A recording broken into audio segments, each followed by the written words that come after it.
So let me ask you something. If dieting worked, why do we feel the need to start over? Why is it that every January you feel motivated, you cut portions, you cut calories, start exercising more, and for a few weeks you see progress? But then the cravings come back, the belly fat stays, your energy crashes, and somehow you end up right back where you started again.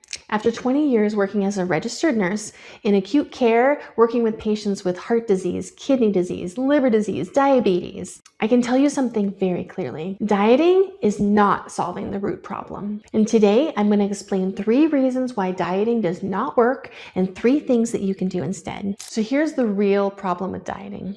Dieting focuses on quantity of food, not quality. We've all heard it before. Calories in, calories out. You just need to balance your calories in versus your calories out. But not all calories behave the same in your body. 200 calories of oils and sugars does not behave the same as 200 calories of sweet potatoes. When you restrict calories, but you keep foods in that are causing inflammation, you still have bloating, you still have weight gain, you still have brain fog. And it doesn't take long for that weight to rebound back because your body's still under stress. So that leads me to number 2. Dieting increases stress in your body. So when you drastically reduce calories, your body doesn't think, oh good, I'm gonna get lean. No, it thinks famine. What happens? Your cortisol, your stress hormone rises. Your body holds on to belly fat. Your cravings increase and your metabolism slows down. And especially for women over 30, your hormones are very sensitive to stress. You can't starve your way into a balance in your body.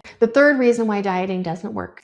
Dieting ignores inflammation. See, belly fat is not just extra weight. Often it's inflammation, water retention, hormonal imbalances, insulin resistance. But when we remove those inflammatory triggers, weight loss happens fast. Think like 5 pounds in 1 week without starvation, without super restricting your calories, simply because the inflammation levels have shifted in your body and now your body goes, okay, I'm all right. So if you're new here, my name is Andrea. I've been a registered nurse for 20 years. I've worked in hospital settings with patients recovering from bypass surgery, living with diabetes, and struggling with inflammatory diseases that have developed over decades. Almost every single condition I came across has inflammation as the root cause of it. But here's the part that changed everything for me. After I had my daughter, I couldn't lose the belly fat. I still had a bunch of acne on my face and had very low energy. And after my son, it felt even harder. I was trying to eat healthy, trying to get naps in here and there with a newborn baby, drink more water. I was doing what I was told to do, but it wasn't making me feel any better. In fact, my mood swings got worse, my skin was worse, I was exhausted, waking up in the middle of the night, wondering why I couldn't help myself feel better. And I remember thinking, I'm a nurse, why can't I figure this out? And then my son had health issues when he was born. He had acid reflux, skin issues. He couldn't sleep laying down. He had all this nasal congestion that made it hard for him to be able to nurse. His symptoms were so bad we had to put him on medication already as a newborn. It was my midwife who actually helped me and said, what if it's a food allergy? What if it's something else that you could actually improve to help him? So very quickly, I removed dairy while I was breastfeeding him. And within weeks, his symptoms reversed. And then something unexpected happened in my body. My belly fat dropped off. My skin cleared. My cholesterol normalized. My inflammatory numbers in my body decreased to normal. Finally, my energy was through the roof. I wasn't dieting. I wasn't eating less. I wasn't even getting sleep. I just reduced inflammation in my body, and that was the turning point. So now let's talk about 3 things you can actually do that will work for you. So if dieting doesn't work, what does work? So number 1, reducing inflammation first. So before you cut your calories, increase your workouts, you must calm the system in your body. For many women, that looks like reducing dairy and gluten, even temporarily, eliminating refined oils, stabilizing your blood sugar, increasing fiber and protein in your diet, and eating real food consistently. So when inflammation drops, bloating drops, cravings drop, energy improves, sleep improves, and hormones stabilize. So next thing that actually works, eating more food, not less. So one of the biggest mistakes I see is actually women under-eating on the foods that are going to help them. We've been trained by diet culture to eat less, to eat small, tiny portions, to skip meals, to drink that coffee instead of having food because it's less calories, and then ending up binge eating at night on low-calorie foods like popcorn because they haven't had enough nutrients in throughout the day. Your body needs rhythm, consistency, balanced meals because our hormones love stability. They crave routine. They do not love chaos. Here, number 3, we're going to actually look at swapping foods rather than restricting them because restriction feeds rebellion. Swaps create sustainability. Instead of saying, cut everything out and then going on a binge eating later when you finally give in, you can think, okay, what can I replace this with that's better? Instead of saying, I can't have that, you can think of what will make my body feel better.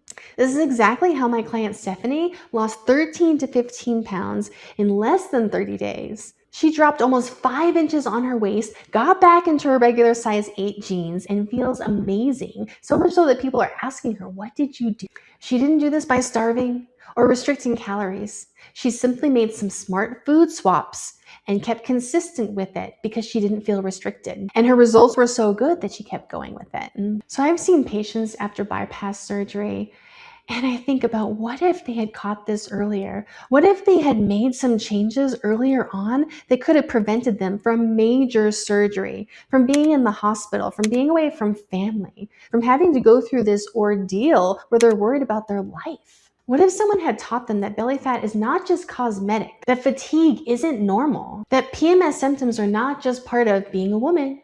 Dieting focuses on weight. Inflammation focuses on health of your entire body and helps prevent some of these diseases from even starting, and could help you to prevent a disease before it even starts. If you take nothing else from this video, remember this: you do not need to eat less. You need to eat smarter. You do not need more willpower. You need less inflammation. You are not broken. Your metabolism is not broken. Your body is responding to stress and inflammation. And when you remove that, it responds beautifully and quickly. So this resonates with you. I created a wellness assessment that shows you where some of this inflammation is showing up in your body and the symptoms you might be having. And if you're someone who wants to lose inches off their waist, then I've created a challenge just for you. No dieting, no counting calories. Inside the challenge, I show you 5 hormone-disrupting foods for you to swap out. I tell you exactly what to replace them with and provide a simple 10-day checklist so you know exactly what to do and when. So if you want to be a part of this challenge, just go in the description and click the first link there. Because I want you to know you don't have to fight your body anymore. You don't have to feel like a failure for feeling like you need to start over again. You just have to be able to understand it better and be equipped with simple things that you can do every day that make it to where you don't feel restricted, but feel empowered and free to be able to live life fully and to feel good in your body. I look forward to seeing you in the community.